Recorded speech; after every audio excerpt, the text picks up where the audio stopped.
Hello, good morning, and welcome to the Somerset News Network. I'd like to talk about Boris and trying to get the backstop removed. Well, how can he get the backstop removed from the May deal if the May deal doesn't exist? Parliament has voted 3 times on the May deal and rejected it. So the May deal is dead. It's like the Monty Python Parrot. It is dead, deceased, no longer lives, not part of this world. So how can Boris go to France and Germany and ask them to remove the backstop? The agreement has been rejected by our Parliament. It no longer lives. We start again from new and have to discuss what we're going to do. What's our arrangement with the EU going to be if we leave? Are we going to have a deal or not have a deal? It's up to us to create that new deal. It's not for us to try and edit, manipulate, change the May deal, which has already been rejected. Don't people just understand basics? You can't remove something that doesn't exist. The May deal was a proposal. It was a new treaty between us and the EU. It was the mother of all bad deals. We would have not left the EU with the May deal. The May deal would have put this country into limbo land. It says we will discuss the fisheries, the borders, the single market, everything, and come up with an agreement.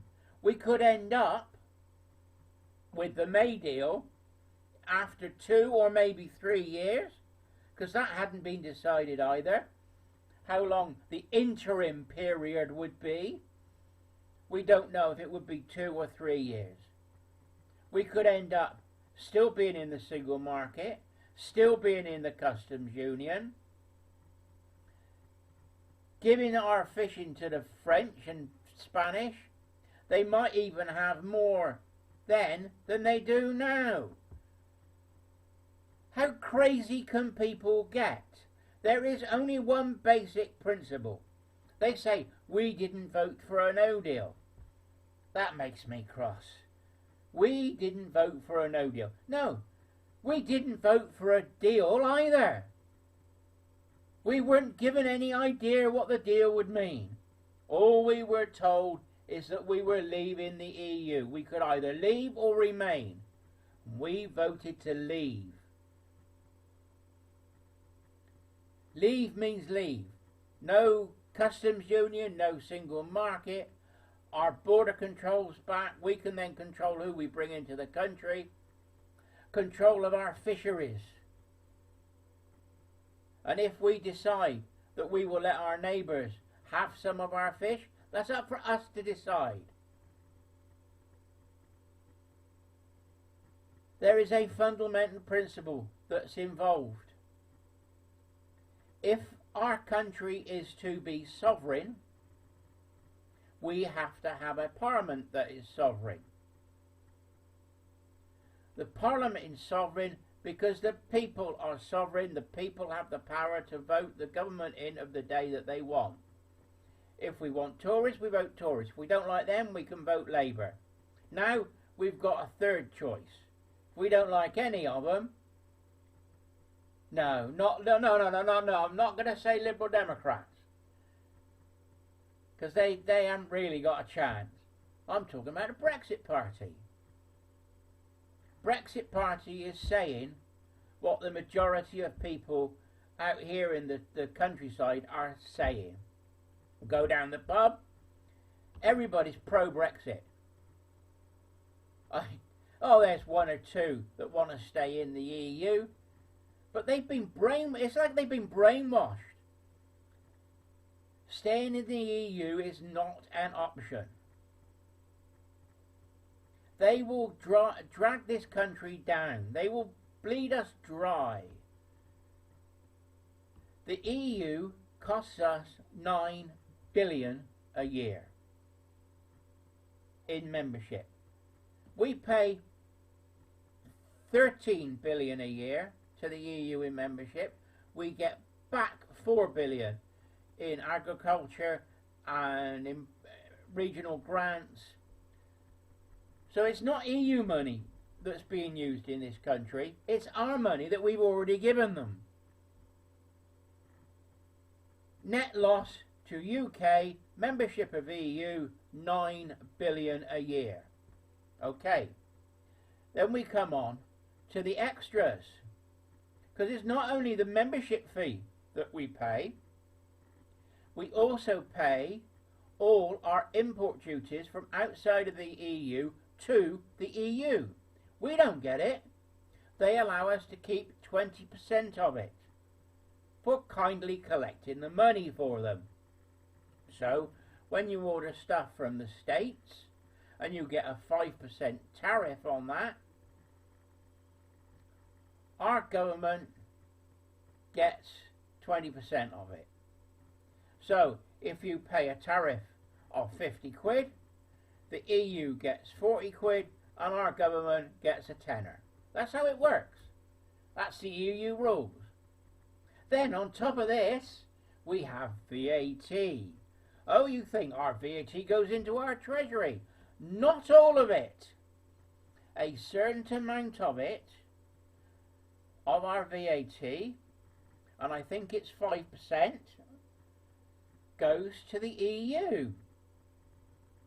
So they're milking us. They're taking money off us. And the cost of that, both of them together, is 5.1 billion a year in unseen taxes that we pay the EU. So we pay the EU 14.1 billion. Now I don't know if there's any extra hidden charges that I haven't found. I'm still looking. But we cannot afford to stay in the EU. How are we going to fix the NHS? Elderly care. We need money. This country needs money. We need money to care for people. We need money for infrastructure to get the economy back up and running. We need the money to be able to trade with the rest of the world. We are not just the European Union. The world is big. One company that I know can't deal with countries of the Commonwealth because we're in the EU. Because of EU tariffs, they can't export goods to the Commonwealth. That ain't right. The Commonwealth should be a free trading nations. Australia, India, Pakistan, Bangladesh, South Africa. Yes, all of them. Canada should be a free trading nation. Nations, I should say. Anyway, the fundamental principle is, for our country to be sovereign, we can't be ruled by the EU. Give it 2 years and the Lisbon Treaty will click in. If the Lisbon Treaty clicks in, it will be majority rule within the EU and nobody will have a veto. Then we will be totally controlled by the EU. We have to leave, and we have to leave now. ASAP, as soon as possible. The Bill of Rights says that no foreign princedom, kingdom, foreign power can rule over us. That means that we should not be in the EU. We never had the right to sign the Rome Treaty, the Maastricht Treaty, or the Lisbon Treaty. Our Parliament had no right to ratify it because of the Bill of Rights. But the problem we have is that the piece that says no foreign power should rule over us is taken in the oath that MPs take when they first join Parliament. But what has Parliament done so they don't have to take this part of the oath? They brought in the Oaths Act. The Oaths Act doesn't have an oath in it. Yeah, the Oath Act does not have the oath in it. So the new oath that MPs take is to Queen and Country, but it removes the obligation that no foreign power should rule over us, that's in the Bill of Rights. Have we got a democratic constitutional government if they haven't taken the oath from the Bill of Rights? I ask the question. I don't fully understand the answer, but I think it's something that needs exploring. The oath's there, IAB, AAD it says, to solemnly swear true allegiance to the Crown and the accessors. And it's there in the Bill of Rights. Read it yourself. It's online. Just put in Bill of Rights 1689 and it's there. It's in two parts. You've got the first part with everything that was wrong under James II. James II tried to bring back Catholic rule into this country. So the first part is putting everything right. The second part are the new rules, putting everything in place. The right to bear arms is one, because the Protestants were disarmed under James II. The right of free speech and debates in Parliament. Yes, we have the right of free speech. It's in the Bill of Rights. Now, people say, oh no, that only accounts for Parliament. But you read it, and read it as you would read a modern Act of Parliament. If there's an or in the statement, then the or means either or, one or the other, either side. It doesn't mean and, putting them together. It says freedom of speech and debate, or proceedings in Parliament cannot be questioned in a court outside. So the only court that can question free speech is the House of Lords, the Parliament itself. Now we come on to the Supreme Court, which the judges have gone to now, from the House of Lords into the Supreme Court. Now, is the Supreme Court the law lords? They're outside of Parliament. How can they be? The court would have to be in the House of Lords. It has to be.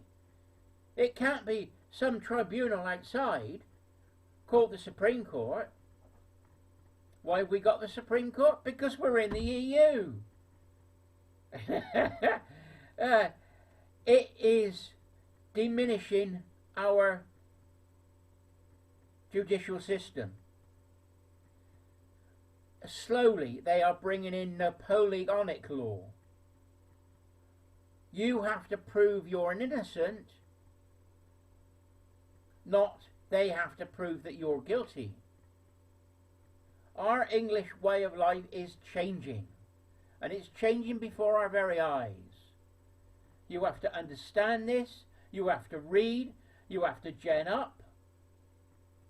For instance, I'm a keen pigeon shooter, and now I need a license to shoot pests. Before it was a common law right to shoot pests. The Wildlife and Countryside Act allowed me to do this by having a list of birds that could be shot at any time. So it was not prohibited. But the EU Bird Directive was used by our animal rights organisations, and the words of the law twisted. In the first part, it says all wild birds are protected. They take this and say, oh, all wild birds, they were. That's all you need. But the first part on section 7 only allows the protected birds to be protected. And there's a list of those in Schedule 1, Part 1 of the Wildlife and Countryside Act. They then give me permission to shoot pigeons by bringing in a general licence. This is Napoleonic law. I'm now allowed to shoot pigeons because I've got a licence for it. When before, under British law, it was a common law right. Yes, I sound cross. Yes, I sound annoyed. Because nobody is standing up for us. Our MPs are all signed up to this EU Napoleonic law and nobody is stopping it. Read it up, learn and get it into your own brain that this country has to be sovereign. The only way we can be sovereign is by getting out of the EU. That is why I'm back in the Brexit party. Anyway, Ian, signing off. And if there's a candidate for the Brexit party out there, if you want to do a podcast, I could do a Skype interview. If you're local, I can come and meet you. If you want to do a chat and do some broadcasts before the election, I'm up for it. I'm supporting the Brexit party for the next election because I don't believe Boris has got any idea of how to bring about a true Brexit. I just don't believe it's going to happen. I believe that the backstop is going to be going. He's going to say it's a miracle. He's going to say he's the Messiah. Go back to Parliament. It's going to be the May deal without a backstop, which is still the mother of all bad deals. MPs will vote on it. It'll go through, and we will be in the quagmire. I was going to say shit, but it's a family show. Anyway, Ian, Somerset News Network, signing off. Read things. Learn things. Don't rely on the mainstream media. There's a lot of information on here, on YouTube. Pick the good guys. And the question is knowing who the good guys are. Anyway, Ian, Somerset News Network, signing off.